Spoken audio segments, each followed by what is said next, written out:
The wind had teeth that morning, biting through her coat as if it were gauze. Snow had fallen overnight, not soft and fair like storybook snow, but hard-edged and dry, scouring the land in sheets. It clung to the barbed wire fencing in ragged curls and gathered in the dips between hills like old bones waiting to be buried. Her boots cracked the crust of it as she walked, every step slower than the one before, and still she moved forward, arms wrapped around her chest, head bowed. She didn't remember when she'd started walking, only that the wagon had broken down before dawn, one wheel splintered against a hidden stone, and the mule had gone lame in the hind leg. She could have stayed, could have tried again at first light, but there was a sound in her ears like something ticking down, and it told her if she didn't move now, she never would. Her lips were cracked and bleeding. The skin beneath her gloves had blistered from gripping the reins too long without pause. Somewhere in the bottom of her coat pocket was a letter. She hadn't read it in weeks, not since she'd crossed into Wyoming territory. The name on the envelope didn't belong to her anymore, if it ever had. A line of dark wood fencing emerged ahead like a mirage. Beyond it, a low house squatted against the hillside, weather-beaten and modest, its chimney coughing pale smoke into the gray sky. She didn't know if it was the right place. Truthfully, she didn't care. Her knees were trembling too hard to take another step. She reached the gate and stood swaying, her hand resting against the post. The wind stilled for a breath, and in that pocket of quiet, she whispered it, not meaning to, not knowing why. "They're so cold." The door opened. A man stepped out onto the porch, tall, broad-shouldered. A wool coat hung open at his sides, the buttons half done as if he'd been rushing. He looked at her like he couldn't decide if she were real. Then he moved. He crossed the yard in long, certain strides, boots crunching through the snow. He didn't ask her name. He didn't ask where she came from. He looked down at her face, and his eyes flicked briefly to the bundle she clutched to her chest. Her arms had been wrapped around it the whole way, but now he could see what it was. 2 children. 1 boy, 1 girl. The boy was older, perhaps 5. The girl, not yet 3. Their faces were pale with cold, their lashes frosted, their breath too shallow. He said it quietly, not like a man giving an order but like someone stating a fact, already decided. "Then they're coming inside." She didn't answer. She couldn't. Her legs gave out, and she dropped to her knees in the snow. The man knelt with her, steady hands reaching for the children. He moved with surprising gentleness, as though afraid they might shatter. First the girl, then the boy. He tucked them into his coat, one on each side, and they disappeared against his warmth. She tried to stand, couldn't. Her arms had gone numb, her fingers blue at the knuckles. He looked at her again, then bent and lifted her like she weighed nothing at all. She didn't fight it. Her head fell against his shoulder. His coat smelled of cedar and tobacco and something older, something that spoke of long winters and longer silences. Inside, the heat hit her like a fist. The fire in the hearth was real and wide and hungry. The man knelt again, laying the children on a thick wool blanket, close to the flames but not too close. He rubbed their arms, their feet, their faces, whispering under his breath words she couldn't hear. Then he turned to her, helped her sit on the rug, pushed a mug of water into her shaking hands. She drank. The children began to stir. A sound escaped her, then not quite a sob, not quite a prayer. She reached for them, hands still trembling, and he didn't stop her, just sat back, watching. "I thought," she started, but the words broke. Her throat burned like she'd swallowed smoke. He said nothing, just watched, waited. When the boy opened his eyes and blinked toward the fire, she cried soundlessly and held him tighter. The girl turned her face into her mother's coat and murmured a wordless noise. The man stood and moved to the stove. He ladled something thick into bowls. The smell of salt, pork, and beans filled the room. When he handed her one, she noticed his hands were scarred, deep lines across the knuckles, calluses at the base of his fingers. But they didn't shake. She looked at him, and he looked back, not questioning, just waiting to see if she'd eat. She did. The soup scalded her tongue, but she didn't stop. She ate like someone who hadn't tasted warmth in days, which was nearly true. The children stirred again, soft and drowsy, curling closer to her side. She pressed her lips to the top of each head, whispering their names like a spell. Eli, Ruth, the only things she had left. The man said nothing while she ate, and she was grateful for it. He moved around the house in quiet, deliberate ways, pulled extra wood inside, stoked the fire, set a kettle to boil. When he returned to the hearth, he crouched beside the boy and tucked the blanket more securely around him. She watched his fingers move and wondered how many times he'd done that before. It didn't feel like charity. It felt like memory. After a while, he spoke. "You can have the bedroom tonight. It's warmer. I'll take the loft." She shook her head instinctively. "We can sleep here." "It's too cold." He said it plainly, like gravity. "You'll freeze by morning." She looked down at her children, then at the fire. She couldn't argue with him. He nodded once and stood again, disappearing into the hallway. She heard the creak of wood, the thump of boots overhead, then silence. When he returned, he had 3 thick quilts in his arms. He laid them gently by the hearth. "You'll want these." Still, he didn't ask her name. Still, he didn't ask why she'd come. The kettle began to whistle. He poured hot water into a basin and set it beside her, along with a rag. "For your hands." She looked at them now for the first time since entering. The gloves had half frozen to her skin.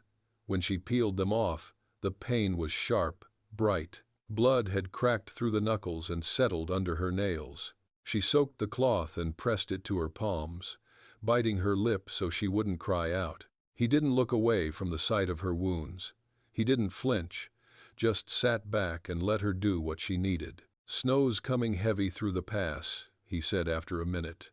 "You wouldn't have made it another mile." She closed her eyes. "I know." His voice was rough, but not unkind. "You headed anywhere?" "No." She looked down again. "I was leaving somewhere." He didn't press. She was thankful.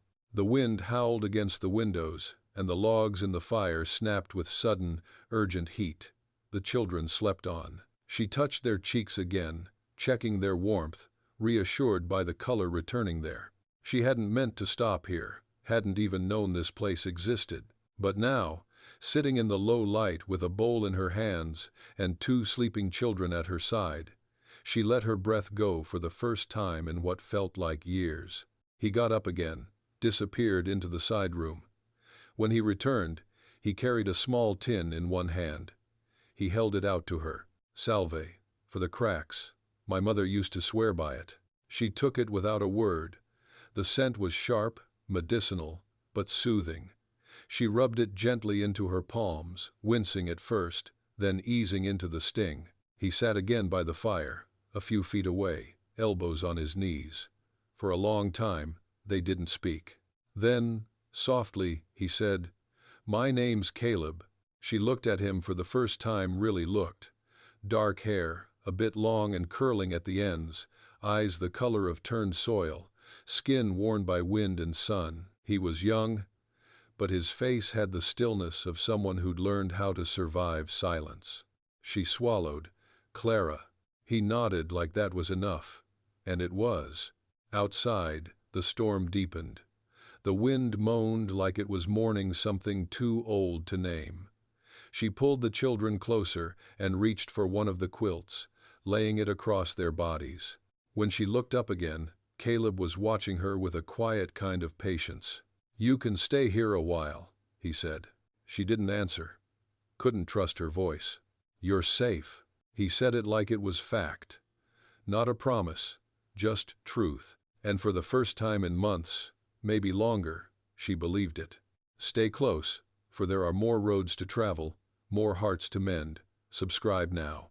The snow came hard that night, blanketing the world in silence so deep it seemed like time itself had stopped. When Clara woke, the light through the window was dim and blue-gray, the color of a sky holding its breath. Her back ached from sleeping upright, one child on each side of her, their limbs tangled in hers like vines, refusing to let go. The fire had burned low, only embers now, but the room was still warm. She blinked against the dry in her eyes, unsure for a moment where she was. Then she saw the worn rug beneath her, the basin beside the hearth, the untouched second bowl of soup still sitting cold on the table. Caleb was gone. She sat up slowly, careful not to wake the children. The salve had done its work overnight. Her hands still stung, but the worst of the swelling had gone. She stood, wobbled slightly, and crossed to the window. Snow covered everything: the fence posts, the wagon wheel near the barn. The trees wore it like mourning shawls. There were no tracks, no sounds. But then she caught movement, a shape through the glass. Caleb, walking from the barn toward the house, shovel slung across his shoulder, breath puffing in clouds around his head. She turned from the window and quietly moved toward the hallway. She found the room he had spoken of the night before. Small, with only a narrow bed, a wooden chest at the foot, and a washstand. It smelled of old soap and dry pine. There were no pictures, no decoration, just space and quiet. She laid the children gently on the bed, pulled another quilt over them, and kissed the side of Ruth's neck. The little girl stirred but didn't wake. When Clara came back out to the main room, the door opened and Caleb stepped inside, stomping snow from his boots. His coat was thick with it, eyebrows dusted white. He set the shovel by the wall and glanced at her. "Mornin'," he said. "Thank you," she answered. Her voice still rasped from thirst and cold, but steadier now. "For everything," he nodded, eyes scanning her face. "You get any sleep?" "Some. You'll need more." "Storm's not letting up." She moved to the stove and picked up the kettle, still warm. She poured 2 mugs and handed him one. Their fingers brushed. His hand was rough, calloused, but solid, grounded. "I can help," she said. "With what?" "Whatever needs doing." His brows raised, but not unkindly. "Most folks would take the chance to rest. I've rested too long in the wrong places." He looked at her for a moment longer, then gestured toward a stack of wood near the door.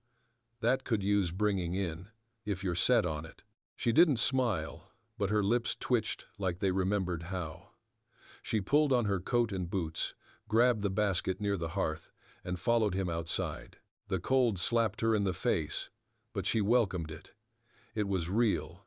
It was sharp. It reminded her she was still here. The work was steady, almost comforting. She hauled wood, piece by piece, stacking it neatly inside. Caleb said little, only giving a quiet nod now and then. He moved like someone who had lived too long with only his own company, efficient, silent, precise. Inside again, she unwrapped the scarf from her neck and saw his eyes flick to the bruises beneath her collarbone.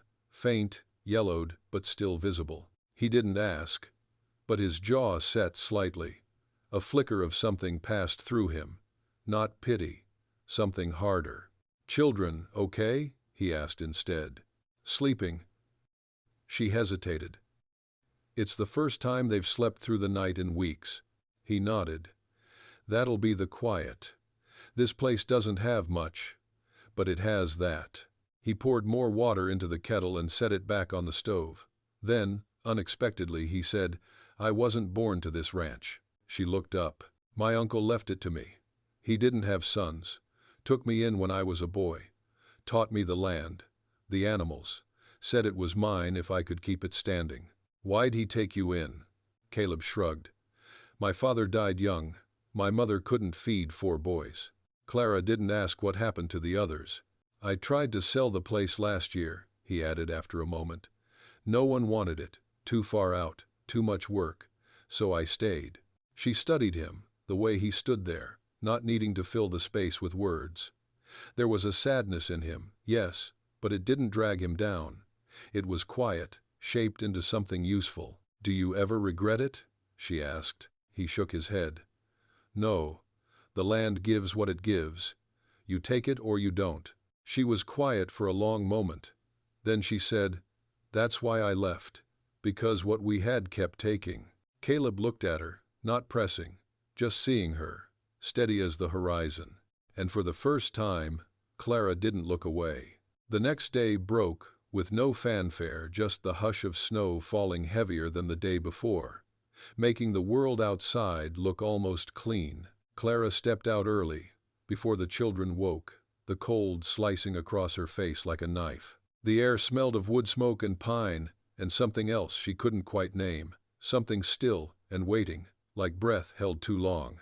She crossed the yard to the barn without being asked, her boots crunching through the crusted snow.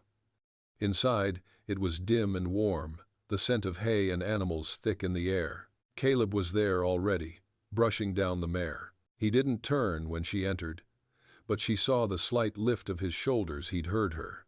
"You don't have to help," he said. She stepped past the tack wall and ran her hand along the smooth wooden stall rail.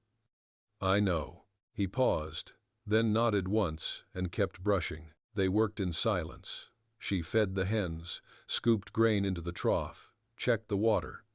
Her fingers burned from the cold, then went numb, but she didn't stop. There was something about the rhythm of it, the purpose in it, that pulled her out of herself. She wasn't just passing through anymore. She was part of the motion, even if only for a day. At one point, she glanced up and caught Caleb watching her. Not in the way men usually did. He wasn't weighing her or wondering. He was just seeing. Later, back inside, she stood at the stove, stirring oats into a pot. Ruth sat on the floor, a scrap of quilt over her knees, humming tunelessly. Eli hovered near Caleb, watching the man whittle something from a block of wood, brow furrowed in quiet fascination. "What's that gonna be?" Eli asked. Caleb didn't look up. Not sure yet. Could be a horse, could be a bird, could be a bear, Eli said, eyes wide. Caleb chuckled, the sound low and brief. "Maybe. We'll let it decide." Clara watched the exchange from the kitchen, her chest tightening with something she hadn't felt in a long time. Not quite hope, not quite longing, just the fragile flicker of what might be. After breakfast, she scrubbed the table and boiled water to wash clothes. The cabin was plain but well built, every object in its place, no wasted space, no clutter. She noticed small things, how Caleb always set his boots neatly by the door, how he folded his coat before hanging it, how he used every last sliver of soap. She wondered how long he'd been alone. By mid-afternoon, the snow stopped falling. The light shifted outside, not bright, but clear. The sky peeled open to a pale gray, and the weight of the storm seemed to lift. She found Caleb in the field behind the barn, checking the fence line. She walked up behind him, her arms folded tight, breath fogging in front of her. "How long do winters last here?" she asked. He didn't turn right away. "Sometimes until April, sometimes May. Depends how mean the wind gets." She nodded, looking out over the drifts. The land stretched quiet and white, broken only by a few bare trees and the outline of a distant hill. It reminded her of the inside of her chest, scraped clean, nothing but the waiting left. "Do you ever get tired of it?" she asked. Caleb looked at her then. "You mean the cold, the quiet, all of it?" He thought for a moment. "I get tired of the loneliness, sometimes. But not the place. The place never promised more than it could give." Clara didn't answer, just looked down at her hands, raw and red again from scrubbing. They didn't look like hers anymore, but maybe that wasn't a bad thing. "My husband was a hard man," she said quietly. "He liked things quiet too, but only when he wanted them quiet." Caleb didn't speak, didn't shift, didn't offer words he hadn't earned the right to give. And somehow, that made her feel safer. She drew in a slow breath, sharp with cold. "He died this past spring. Fever took him fast. I thought I'd feel free." "And you didn't?" he asked. "I didn't feel anything. Not for a long time. Then one night, I just started walking. Packed the children into the wagon and left." "Where were you headed?" She shook her head. "Didn't know. Just wanted to find a place where nobody knew me, where quiet meant something else." He nodded. "You might have found it." She looked at him. Really looked. His eyes were steady.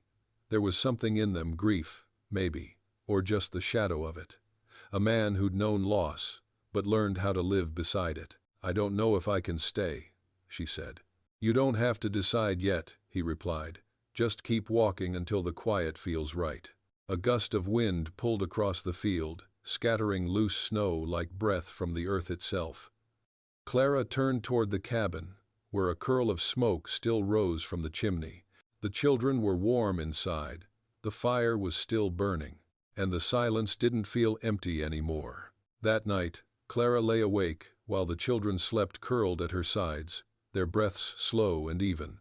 The wind had softened to a whisper, brushing the cabin walls like a hand against cloth. Somewhere overhead, in the loft, Caleb's footsteps shifted now and then, soft, pacing, then still. It comforted her more than she cared to admit, the knowledge of someone nearby who did not expect anything from her, who simply stayed. She stared at the ceiling, her fingers curled loosely over Ruth's shoulder. The girl had started humming in her sleep, a small half-song, like the ones Clara used to sing back when lullabies meant something and she still had a voice strong enough to sing them. In the morning, she rose before the others.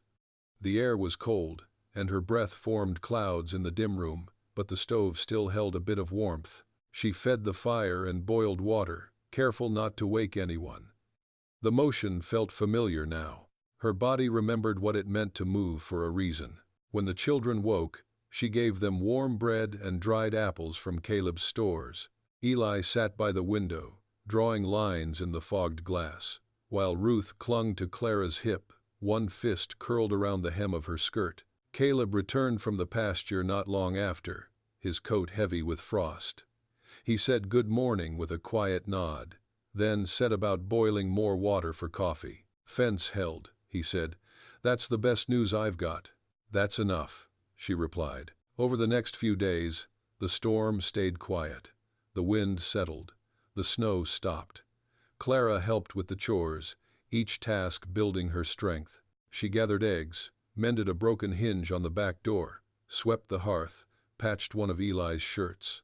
Caleb showed her how to brace a gate against a drift, how to clear the barn roof without overloading the ladder. He didn't speak more than he had to, but when he did, his words were honest, grounded, the kind that stayed with her long after he'd gone quiet again. One afternoon, as she was hanging wet clothes near the stove, Caleb passed her a folded scrap of carved wood.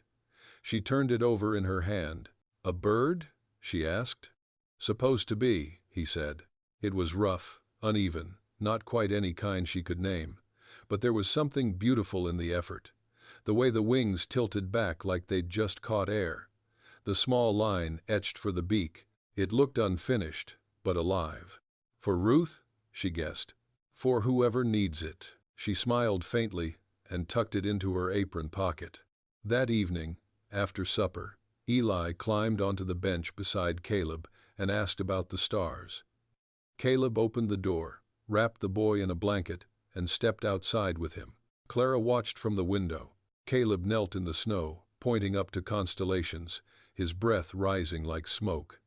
Eli stared skyward, head tilted back so far his hat fell off. Clara looked down at Ruth, asleep in her lap. Her thumb rubbed absently over the girl's cheek. A warmth built low in her chest, not the fire, not the food, but something else, something fragile.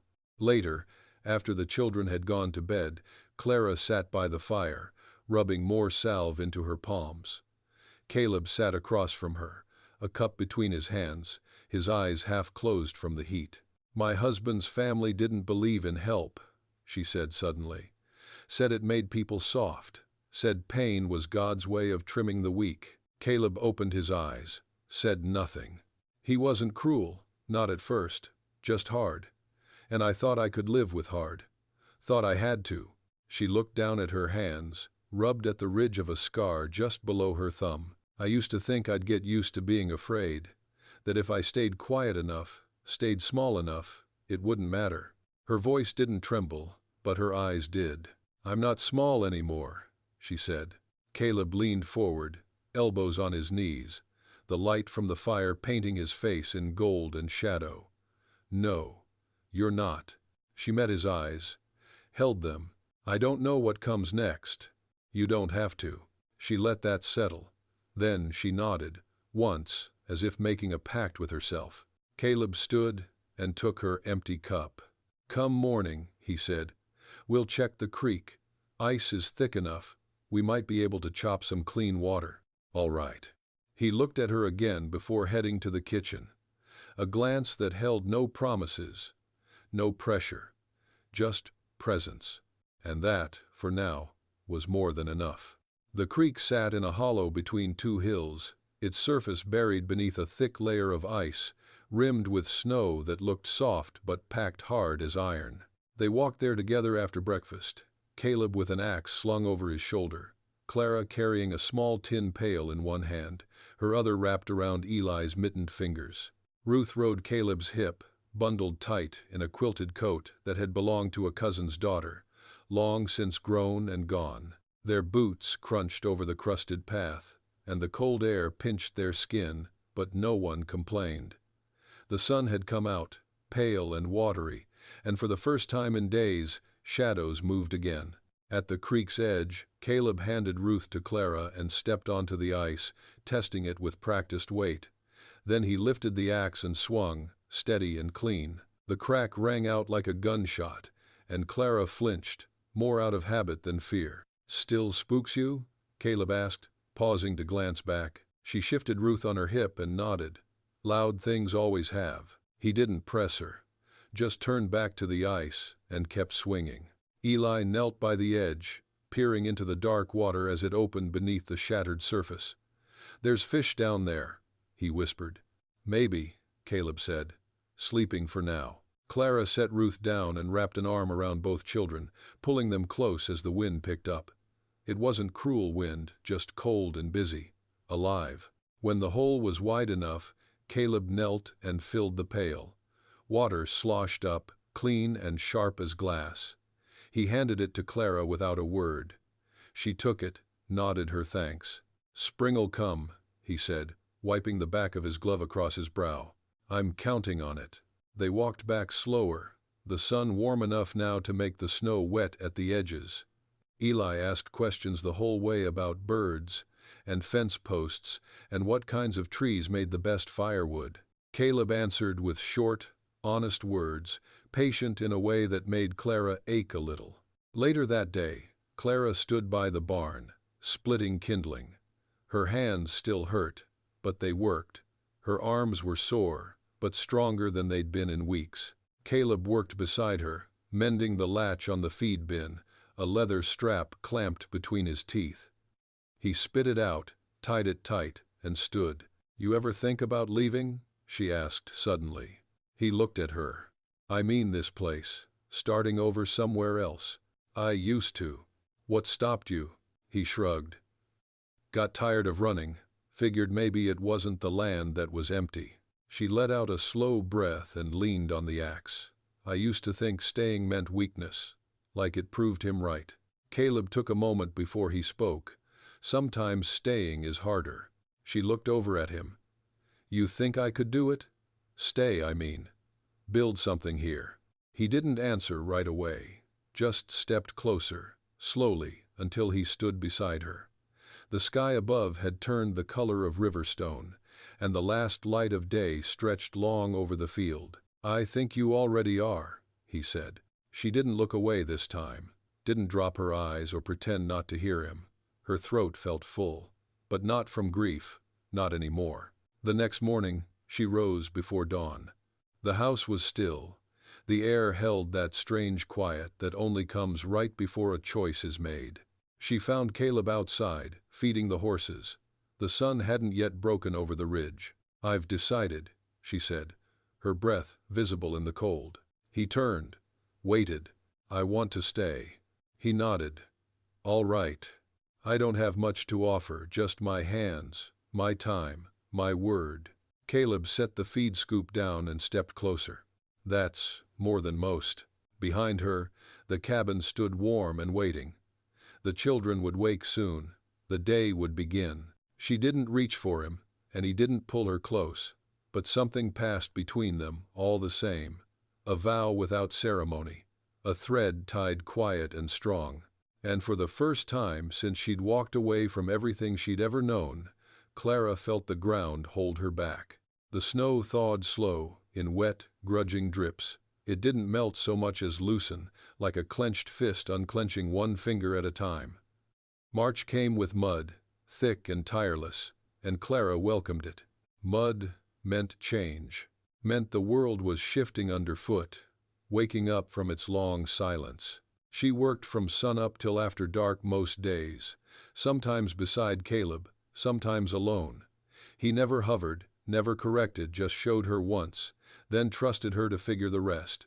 She learned fast how to check the troughs before they iced, how to hook a harness so the mule didn't buck, how to fold flour sacks twice, not once, or the mice would get in. One morning, she found him in the shed, cleaning his father's old rifle. He didn't speak, just glanced up and motioned for her to sit. "You ever fired one?" he asked. She hesitated. "Once. When I was 16, my uncle taught me. Said I needed to know." He nodded. "Good man."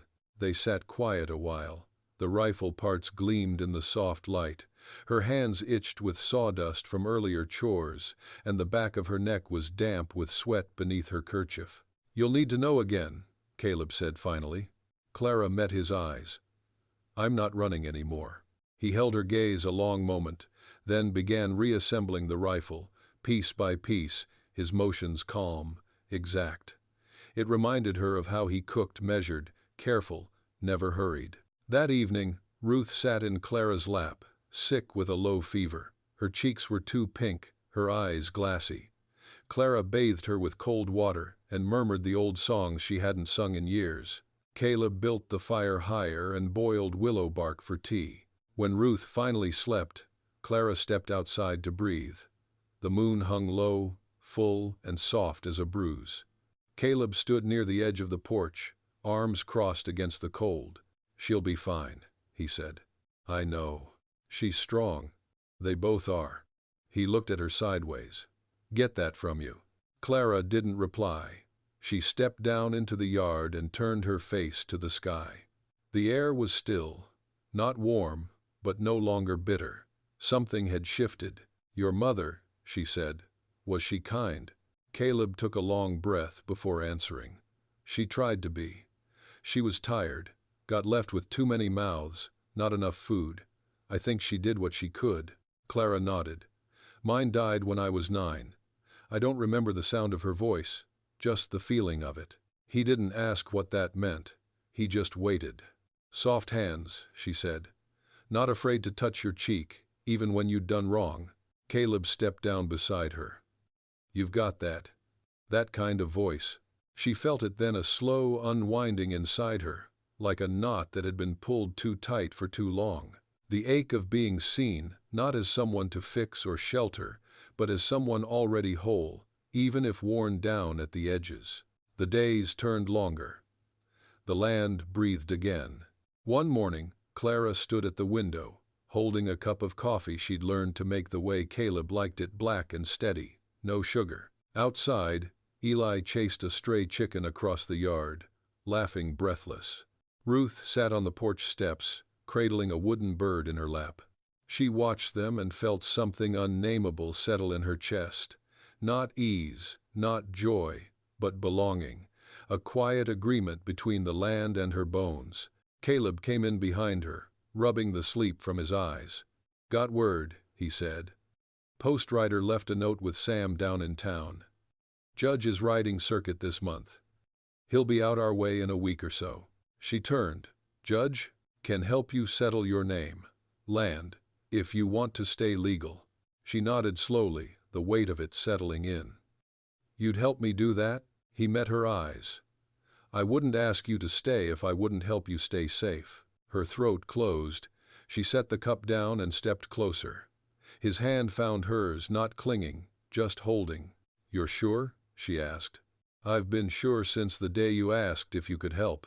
They stood there in the quiet, hand in hand, firelight flickering across the floorboards. Outside, Eli shouted triumphantly, lifting the chicken like a prize. Ruth giggled, the sound high and clean. Inside, the world tilted, just a little. and something fell into place. The judge arrived on a wagon pulled by 2 tired horses, dust still clinging to the underside from whatever dry patch of land he'd crossed before reaching the mountains. He wore a wool coat, too fine for the dirt and grit of the road, and his eyes were pale and precise. He didn't smile when Caleb greeted him, didn't frown either, just tipped his hat and said, "Let's get on with it." They gathered at the table just after noon. Ruth napped in the bedroom, her breath slow and even, while Eli sat on the floor tracing letters in a pile of spilled flour. Caleb stood nearby, arms folded, eyes steady on Clara. The judge opened a battered satchel and set out the papers. His hands were clean, his pen sharp. "Your full name," he said, without looking up. Clara took a breath. "Clara Irene Holloway." The judge paused. "Was that your married name?" "It was." Her voice didn't shake. "And you're seeking to reclaim?" "My mother's. I want to be Clara Irene Lang again." He scratched the name down with an efficient stroke. "And your children? They'll carry it too." The pen moved again. The judge asked a few more questions: where she'd lived before, when her husband died, if she had any known debts. She answered each without hesitation. Caleb never interrupted. At the end, the judge tapped the page once. "You'll sign here." She picked up the pen. It felt heavier than it should, but her hand was steady. She wrote her name in clean strokes, the way she used to as a girl, before anyone told her she was too much or too loud or too much trouble to keep. Lang. She set the pen down. Caleb took the page next and signed his name where needed. Witness, neighbor, rancher. Every letter in his name looked like it had been carved, not written, thick, deliberate, permanent. The judge sanded the ink, then stacked the papers. "I'll send these back with the next post. You'll be official by spring." "Thank you," Clara said. He nodded. "You'll want to keep that name close. This country's still cruel to women who change their minds." She didn't answer, just met his eyes and waited until he looked away. After he left, the house was quiet. The kind of quiet that comes after a long breath has been held, and then finally let go. Clara stepped out onto the porch. The wind carried the scent of new earth, mud and grass, and the promise of thaw. Caleb followed, close behind. "You all right?" he asked. She nodded. "Just feels strange, standing still, finally." He leaned against the post beside her, squinting out toward the hills. "Strange isn't bad." "No," she said, "not bad." Eli came running around the side of the barn then, shirt half untucked, one sock missing, hair wild with wind. "Mama," he called, "there's a bird's nest in the trough." She turned and smiled, the kind that reached her eyes without permission. "Let's go see." They walked together across the muddy yard, boots sinking slightly with each step. Caleb carried Ruth on his hip, and she nestled against him like it was the most natural place in the world. At the trough, nestled among last year's straw, a bird had built her home. Twigs woven with pieces of string, a scrap of blue cloth, something shiny from the barn wall. And there, just visible, 3 tiny eggs. Eli leaned in, whispering like the bird might hear. Ruth clapped softly. Clara stood behind them, hand brushing Caleb's arm, heart full of something sharp and sweet. New life. In this place. After everything. That night, she folded the last of the laundry and found herself staring at the small wooden bird still sitting on the mantel. She picked it up, thumb tracing the uneven wing. She found Caleb outside, tending the last of the coals. The stars above were clean and clear, like someone had finally wiped the sky. She handed him the bird. "I think it's done," she said. He turned it in his hands. "Looks like it's ready to fly." She didn't answer, just stepped closer and rested her head against his chest. His arms wrapped around her, slow and certain. Neither of them said anything more. They didn't have to. The sky held them both. Spring opened slow, like a child waking after a fever. The snow melted in streaks down the hills, leaving behind wet patches of green and the slick black promise of earth ready to be worked. Clara rolled up her sleeves and put her hands in that soil without hesitation. She planted onions first, then cabbage. Caleb showed her where the sun hit best, where the runoff wouldn't drown the roots. Eli dug beside her, making crooked rows with a stick, his hands covered in dirt up to the wrists. Ruth played in the weeds nearby, babbling to herself, her hair tied back with a scrap of blue cloth, the same kind the bird had carried into her nest.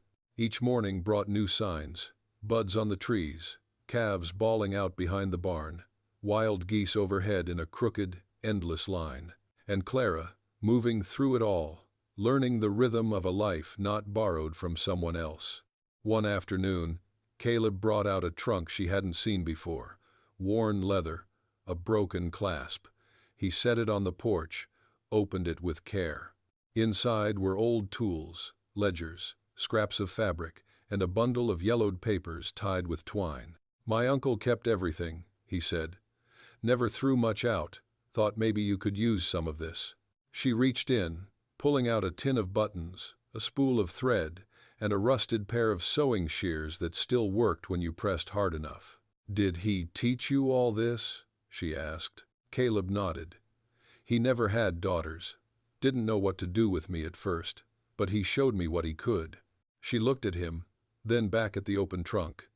"You're good at keeping things alive." He didn't answer, but she saw the flush rise along the edge of his neck. That night, she sat beside him at the table, marking a list on a scrap of parchment: fence posts to mend, seeds to order, a chicken coop to patch before the next rain. He leaned over her shoulder. "You write like a school teacher." "My mama taught me," she said. "She wanted me to have something no man could take." Caleb looked down at the list. "Seems like you kept it." The next day, they drove into town. It was a simple place, just a rail stop, a store, a feed supply, and a church with a steeple crooked from some long-forgotten storm. Clara felt the eyes on her as they stepped from the wagon, the children between them, Caleb's hand at her back. Some faces looked curious, others turned away too fast. But she stood straighter. At the mercantile, she picked out fabric for dresses, soap, coffee, and a pair of boots for Eli. Caleb said nothing about the cost, just paid in full, handed her the parcel, and waited while she tucked the receipt into her pocket. Outside, the pastor crossed the street to greet them. He was tall, gray-bearded, eyes sharp behind his spectacles. "Mr. Holloway," he said. "Haven't seen you at service in some time." "I've been working," Caleb replied, voice polite but not yielding. The pastor looked at Clara. "You must be the woman staying out at the ranch." Clara met his eyes. "I am." "I see. And the children?" "They're mine," she said, plain as bone. The pastor glanced at Caleb, then back to her. "Well, the Lord has room for all kinds. If you ever need his word, the doors are open." Clara nodded. "We'll come if we decide to." She turned away before the pastor could say more. Back in the wagon, Caleb handed her the reins. She looked at him, surprised. "You drive us home." The road back was rutted and slow, the wheels slipping in fresh mud. But the weight of the reins felt right in her hands. Later that evening, after the children had gone to sleep, they sat on the porch, watching the dusk settle like dust over the hills. "You didn't flinch," Caleb said, "not even when he gave you that look." "I'm done flinching." He reached for her hand then, not careful this time, not hesitant. His fingers wrapped around hers with certainty, like something finished being questioned. Clara turned toward him, eyes steady. "Is this what building a life feels like?" she asked. He didn't smile, just squeezed her hand once. "No," he said. "This is what choosing one feels like." And for the first time, she believed him. The wedding wasn't planned so much as agreed upon, the way two people might decide to plant a tree or build a fence out of necessity, yes, but also out of a quiet kind of love that doesn't need ceremony to make it true. Still, Caleb rode into town that week and came back with a ring, simple gold, slightly scuffed, nothing grand. He handed it to her without fanfare while she hung laundry on the line. "I figured you should have something that stays," he said. Clara held it in her hand for a long moment, the metal warm from his palm. She didn't cry. She just took it, slipped it on her finger, and nodded once. "Thank you." They married on a Sunday with just the children, the birds, and the wind. Caleb wore his cleanest shirt. Clara let her hair down. Ruth carried a bouquet of wildflowers with the roots still clinging to them. Eli stood serious and proud, his boots too big and stuffed with wool. The vows were whispered between them, nothing memorized, nothing borrowed, just the truth in their eyes, the steadiness in their voices. Afterward, they shared bread and jam on the porch. Ruth smeared berries on her chin. Eli asked if being married meant they'd get a new horse. Clara laughed until she had to wipe her eyes. That night, the wind shifted again, warmer, softer. The moon rose over the field like a lantern hung by someone who finally meant to stay. Clara stood at the bedroom window, her nightgown brushing her ankles, the ring catching pale light as she reached to open the shutters. She could hear the soft breath of the children behind her, their sleep untroubled. Caleb sat on the edge of the bed, his back to her, unbuttoning his cuffs. She turned. "I don't feel like a different woman." "You're not. But I feel known. For the first time in my life." He looked over his shoulder. "That's how I feel, too." She crossed the room, wrapped her arms around him from behind, and pressed her cheek to his back. His hand came up to hold hers. "This isn't an ending," she said. "No," he agreed. "It's the first part that matters." In the weeks that followed, spring deepened. The days grew long and gold, the kind that warmed you straight through. Clara worked the land like it was her own body, coaxing it, mending it, forgiving it its scars. Word spread through the county. Some folks turned up their noses. Some came by with jars of preserves and bundles of old clothes for the children. A few asked too many questions. Clara answered the way she always had, with calm and work and proof. One evening, a woman stopped by on horseback. Middle-aged, with weathered hands and sharp eyes. "You Clara Lang?" she asked. "I am. I was married to your brother-in-law once. Briefly." Clara straightened. "I remember." The woman leaned forward, arms crossed on the saddle horn. "Folks out here talk, say you married a Holloway, say you've made a home." "I did." "Well," the woman said, nodding once. "Good. I always knew you were the smart one." She tipped her hat and rode off before Clara could reply. Inside, Caleb stirred stew at the stove. Ruth sat cross-legged on the floor, brushing her doll's hair with a pine twig. Eli tried to whittle something with his tongue poked out in concentration. Clara stood in the doorway and watched them. The sun dipped low behind her, casting long shadows across the floor. "Everything all right?" Caleb asked, not looking up. "Yes," she said. "Better than all right." She stepped inside and shut the door behind her. Summer brought its own rhythm, heat and harvest, and the scent of sage on the wind. Clara's garden bloomed wild and unruly, full of food and bees and rough beauty. Caleb built a new shed from salvaged wood. The children grew strong. Their laughter rang across the fields like music someone forgot how to write down. And Clara, at last, stopped waiting for it all to vanish. She woke one morning to the sound of birds in the eaves, to Caleb's hand warm on her hip, to the scent of soil through the open window. She lay there, listening to the world she'd helped grow. She was no longer running, no longer hiding. She was here, a wife, a mother, a woman who had chosen her life and now lived it. Outside, a breeze moved through the wheat like a whisper of blessing. She smiled.